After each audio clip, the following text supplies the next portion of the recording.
รายการต่อไปเป็นรายการที่เหมาะสมสำหรับผู้ที่มีอายุ 18 ปีขึ้นไปอาจมีภาพเสียงหรือเนื้อหาที่บ่เหมาะสมผู้ที่มีอายุต่ำกว่า 18 ปีควรได้รับคำแนะนำ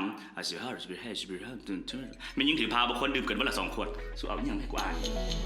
Black Ship Studio พร้อมกับ Major Cineplex ลาวและตลาดลาวออซีภูมิใจเสนอ2 พิธีกรฝีปากกล้าบ๊อบฟรีแมน MC มิตรภาษาในรายการ Lunch Review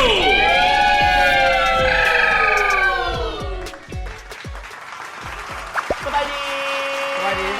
เขาทำการขอสู่รายการ Lunch Review เจอกันกับเขาอีกแล้ว จ้าแม่แล้วรายการที่พาทุกท่านไปรีวิวอาหารเที่ยงน้ำกันนะว่าแต่ละอาทิตย์เฮาสิเอาอาหารอันใดมารีวิวสภาพการแต่งตัวของเฮาแล้วเครื่องห่อเครื่องหัวเรามาเต็มเลยถึงว่าสตูดิโอเฮาเย็นบอกกันเย็นแต่ก็ยังฮ้อนสำหรับข่อยอยู่กันยังให้กูมาแต่อย่างโลเละๆจนอีบ้าตอนรับแขกรับเชิญของเฮาในวันนี้เราเป็นพิธีกร นักแสดง นางแบบ นางแบบ นางเทียม เข่าทรง เข้าฝันคนได้เข้า ได้ ถึงคน ดอกคนก็ได้ เป็นที่อย่างวันนี้ขี่รถมาดีๆคนละมักเนมบนเขาเว้ยเนมแล้วก็ต้องก็เป็นแบบสั้นๆงงเด้งาบปานนี้ล่ะ ดอกคนก็ได้ เป็นทุกอย่าง ไปเบิร์ด ไปเพิ่มกันเลยกันดุกดิกแล้ว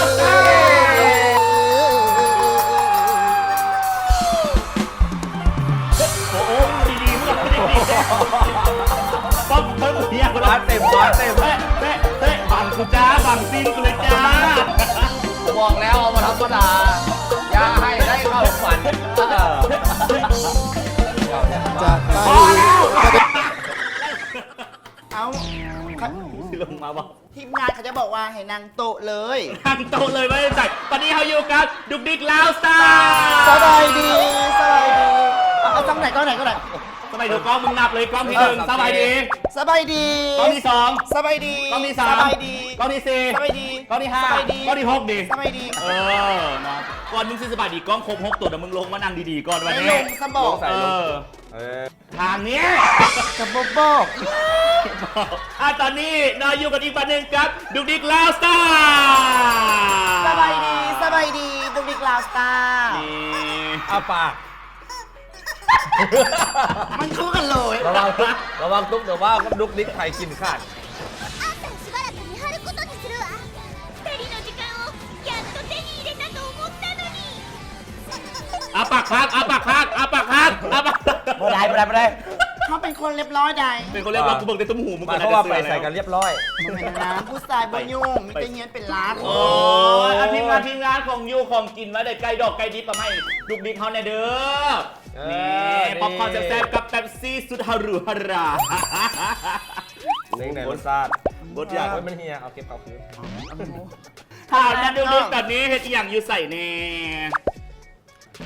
กินอย่างเดียวเลยไม่เห็นมารายการกินมันกินอย่างเดียวเลย ตอนนี้บ่าเป็นทุกอย่างเลย เป็นทุกอย่างเลยเป็นกระเทยพร้อม กระเดินเขาเป็นได้ด้วย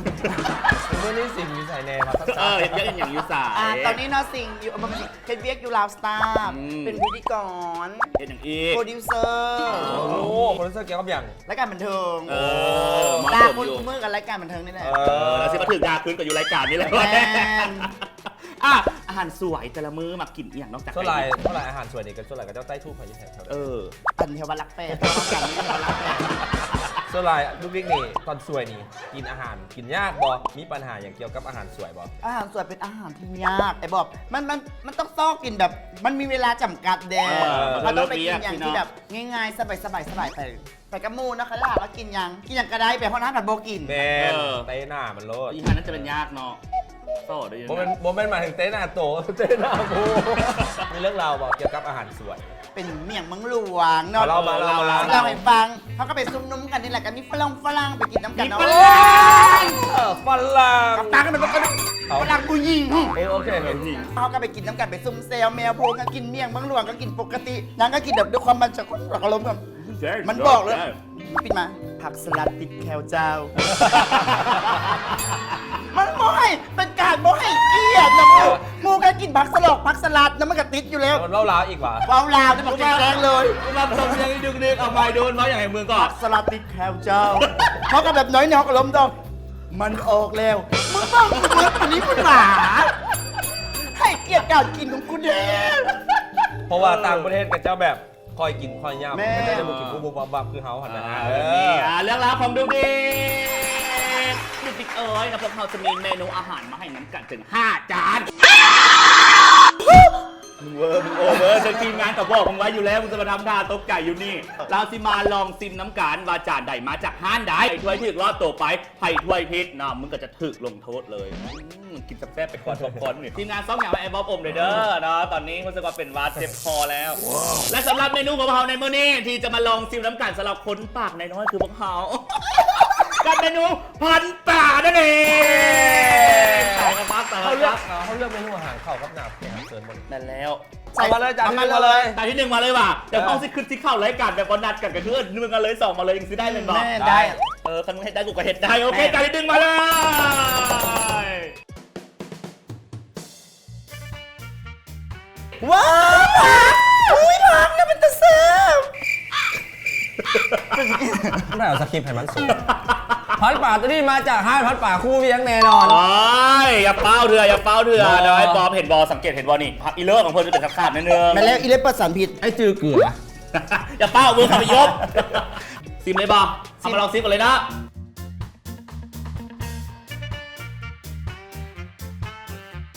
อุ้ย ไม่อย่างอุ้ยอย่าง มันคือเป็นต่าง มันคือกันเบิร์ดมันก็เป็นสูตร ๆ เดีย พอ วกั มันเป็นเหลวๆจะเอาเป็นบกคุณ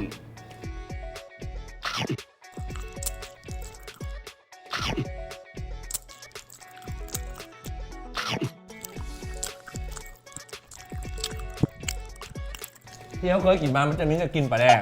นั่นนี่อันนี้มันต่างหน้ามันกับสีแดงๆน้อยนึง มา ได้เรื่อง มาเดาเลย ไอ้บ๊อบสุดว่าพันป่าจานนี้ มาจากท่าไหน ไปน้ำลูกบิ๊กซะ โดนหนูน คอยมาอยู่ตลาดกกโพ มา เขาอย่างหัวจานที่หนึ่งห้าปิ้งป่านี่พัดป่านี่มันมาจากห้างไหนแล้วเอาโวยมา พันป่าฮันนี่มาจาก ว้ายว้าย ว่าอย่างมึงฮันพันป่าวาสนาหรือฮันตุ้มอยู่ใส่หน้า ของหมอ เออหน้าของหมอเลยสาม อันพันป่าแถวนั้นบักละลายเลย เออ อันนี้มันดุกดิกแนะนำเรื่องพักดู อันพาเขาอยากให้มันเป็นแบบนี้มันกินแบบมันบอกหักใจนะไอ้บอมเข้าใจบอก อ คันจะพันแท้ๆเขาต้องเน้นแบบเป็นพักที่แบบเขาตัดเครื่องเลยจะไปที หัวหนึ่งแล้วตัดเครื่อง แม่น ให้มันได้เป็นใบ แม่นแล้วมันจะส่วนไงเซฟนี่ มาจะเซียวกับพันบอกใคร มัน ได้ พันบ่ค่อยได้ เออ โดยรวมเป็นป่าเจ้าเซฟอันดับหนึ่งค่อยให้ สรุปพัน3 คนตอบผิด ตอบผิด เป้ากินเฮามีบทลงโทษให้ดุกดิกเลือก ขอเลือกว่าอายุ เลขเดียว 11 เลขเดียว11เป็นอย่างตัวเลขอายุ อ่ะแล้วพวกเรา3 คนจะถูกลงโทษบทลงโทษของเราในจานที่หนึ่งนั่นก็คือขนมเค้กกูจะมากินขนมเค้กกับแจ่วปลาแดกบดใหญ่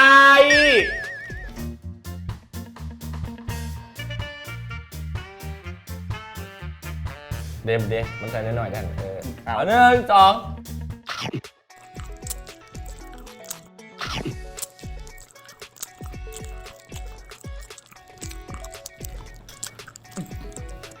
เฮ้ยอยู่ บดใหญ่ ไม่ได้อะ บดใหญ่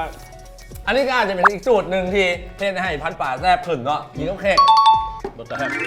พลาดไปกับบทลงโทษจานที่หนึ่ง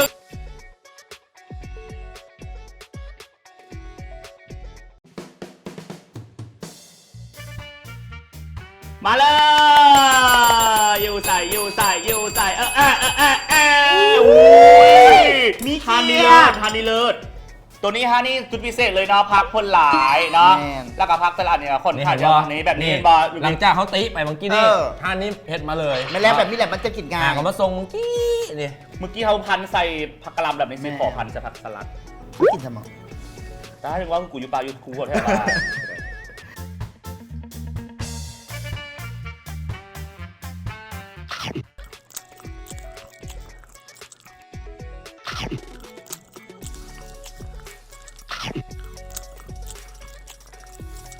ป่านี่ได้ตัวใหญ่สดเครื่องเคียงได้จัดมางามแต่ว่าแจ่วหวานโคตร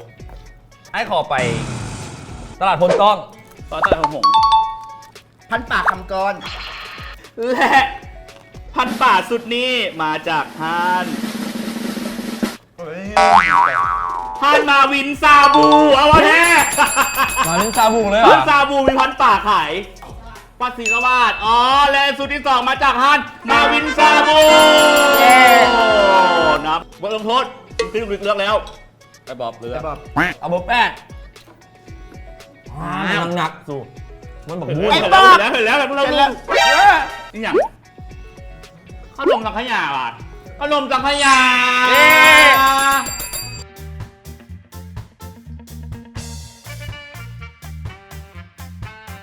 ทีมงานลูกดิจะป้อนเด้อ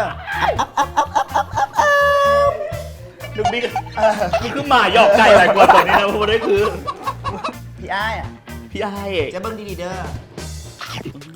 ตุ้มหูเลยจุ่มประจุ่มกับมาแดกตัวเด็ก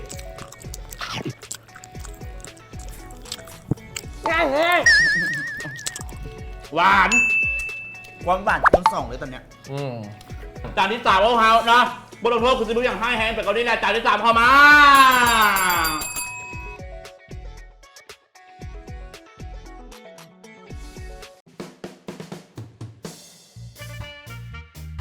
อูป่ากูว่าป่ามันคือใหญ่แหงละได ตายป่าอันนี้เขาเป็นยังซี่ ป่าตัวนี้นี่ ตุย มันมาจากลุ่มน้ำอเมซอน เมนเล้ว มันเดินทางเข้ามาใกล้ มันใส่แต่ ๆใกล้ๆกับห้วยบางที ไม่สมขึ้นมาไก่ไม่ขึ้นโค้งไก่แท้มอนหน่วยบางที นะ โอ้มีหอม อ่ะทีมงานขอสากเดซเอาสากทุบลง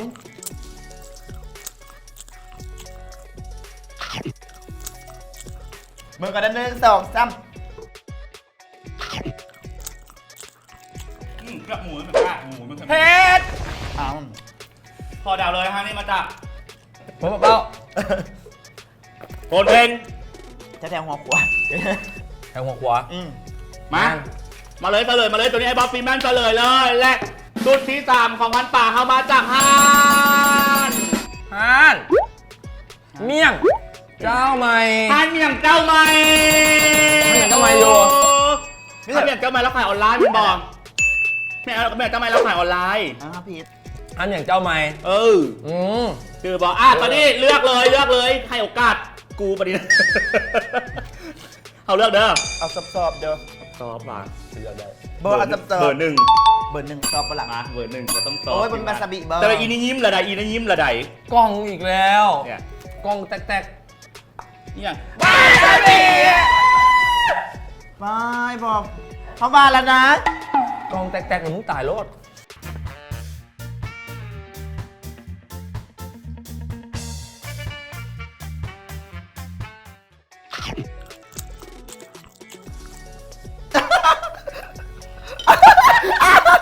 กูต้องแบบนี้ แซ่บปะ เสียเจี๊ยบเลยล่ะบ่ได้เด้อยังบ่ได้ ป้าคนฮ้อนเลย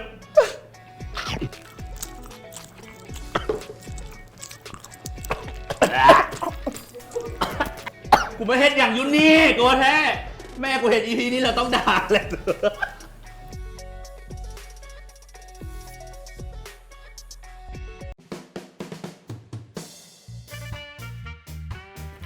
ได้อยู่ มักสีแจวแต่ต้องซิมก่อน แมน เอ๊ะทานเมื่อกี้มันมีอย่างนี้ แต่ละฮันโบมี นี่ไอ้บอมไฮไลท์ก็คือผัก อ่า เป็นแบบนี้แหละมันจะคนอื่นจะกินแซ่บได้มันว่าเขาจะต้องการที่เป็นแบบใส่อย่างเครื่องเคียงแบบเต็มที่นะเอาแบบนี้ถ้าเป็นมูยูมิกิมันแกะมาใส่ อ ยั อง ก ไง มาแตะโบจะมา น้องเลยอ่ะเกียมตู มา 1 2 3 เริ่ม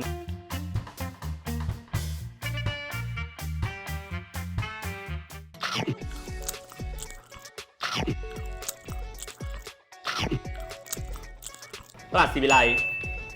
เอานักซาตลาดโคไป พันป่าทางงอน ทีมงานขอโพยมา ดุกดิก ดุกเด็กพันป่าฮัน เปล่า จากฮานตลาดจ่ายก คือมีเมี่ยง แอปบแมน ปิ้งป่าพันเมี่ยง ฮานแอบปิ้งป่าพันเมียงมึงก็โจกออกมาดี ป่ามันอยากแฮมเนาะป่าอยากแฮม ป่าแฮมโพดบอแต่ละห้าที่พันมาปิ้งป่าหลับป่าไปทำคีบมันยังมีหน้าเป็นซุ่มๆนะตัวนี้ยังแห้งคีบอะไรแห้ง เอาบดสรุปง่ายๆเนาะตามที่ค่อยกินนี่คงจะโอเคเลยจะเข่าแล้วบอกให้ แล้วตอนนี้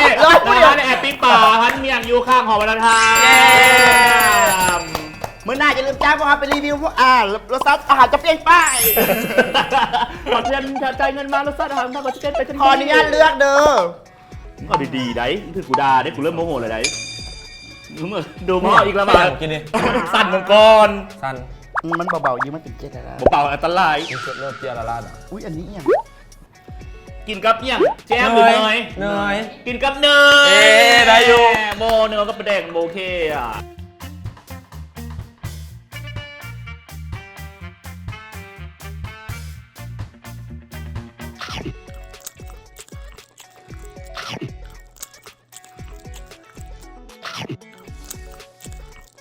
ได้ เยี่ยม ตัวนี้แซ่บ ร้อน แซ่ เย บ อะ เลย อ่ะมาไปแล้ว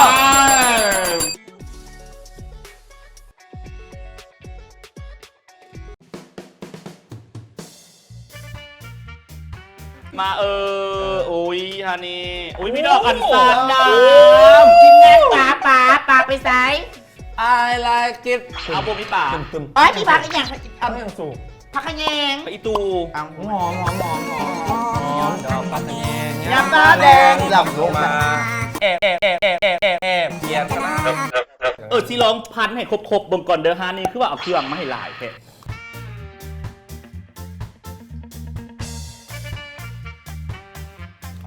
เสิร์ชก่อน Hi Big V เอาไปก่อนเด้อไปก่อนเด้อ มีป่า โอ้ย เอาเพเอาตูผมกูเพบิ๊กบิ๊กกูเพ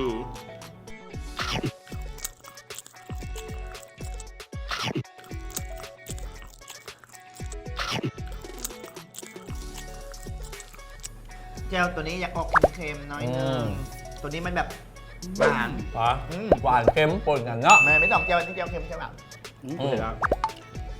เห็นละสวยแฮะ งานเค็มใต้ อ่ะเอามาบอกกันเลยว่าห้านที่5นี่มันอยู่ใส คันโทนี่แหละป้ามา เอาอยากกีรักไหม เมื่อกี้ทำมีเมี่ยงเจ้าใหม่แล้วเมี่ยงเจ้าเก่า ไปน้ำมิด ขนมกัน เอาแม่แบบเจ้าเก่าขอโพยมา ยำโตทีมงาน เมียง เอ๊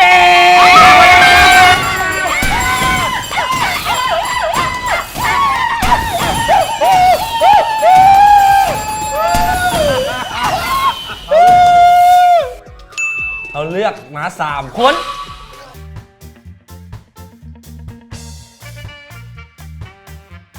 1 2 3ตัดปุ๊บได้ ห้ามคายเด้อ ขอบอกได้ยัง เยลลี่ ไอ้กี้มาแม่ ได้หรอ มาเลยเจ้ามาเลย ไอ้กี้มาเลย เบอร์เขาจะให้เจ้าเข้ามา เมียไอ้กี้ห่วงเด้อมึงจะโลเลเด้อ ห่วงกระยาไม่ได้มักเมียเรามักเราเนาะ ได้อยู่บอกเออ พอแล้วพอแล้ว เอาไป บอก โอ้ตรงขึ้นกันอีก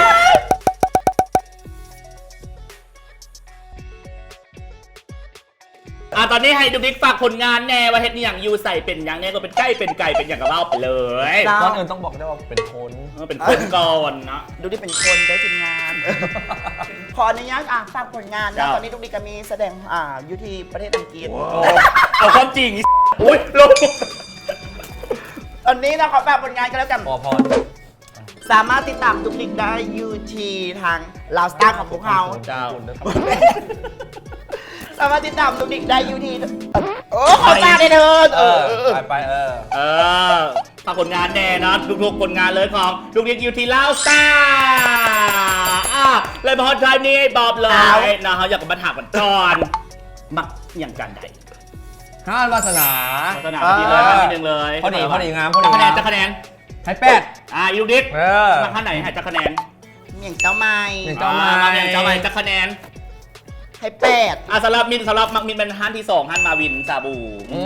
แยกๆ ป่าแล้วเป็นยังไง ให้จะคะแนน ป่าแล้วอวบๆให้8คะแนน ขอฝากรายการรันรีวิวคันแดนท่านใดที่อยากจะมามีปัญหาเรื่องของการกินข้าวสวยข้าวเที่ยงแบบนี้สามารถเข้ามาบนรายการพวกเราได้ แล้วจะฮู้ว่ารสชาติอาหารเป็นเจ้าใดไปในห้างที่ทานมาคันบ่มากันสามารถฮู้ได้บนเลย บักมิกตกเมียกแน่นอน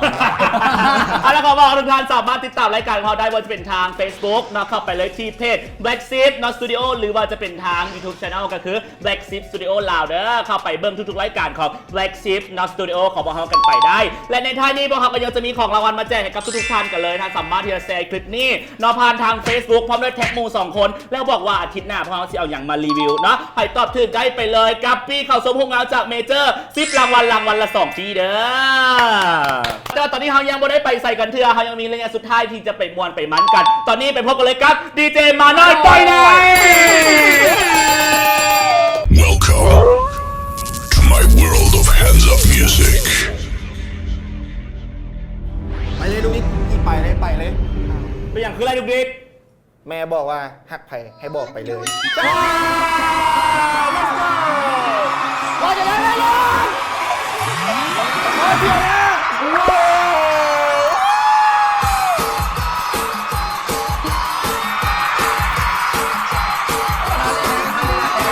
กินเจยังต้องล่างทองแต่อยากกินน้องต้องล่างอย่าง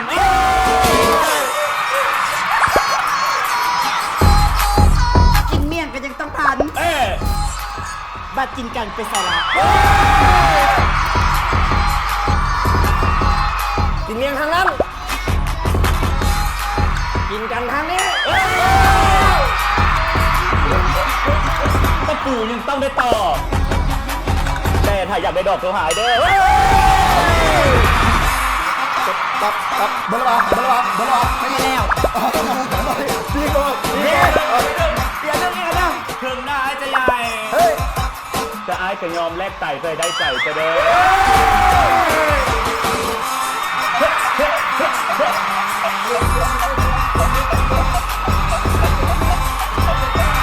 ถึงว่าไอ้จะเตี้ยจะไอ้ก็เลี้ยถึงเด้อ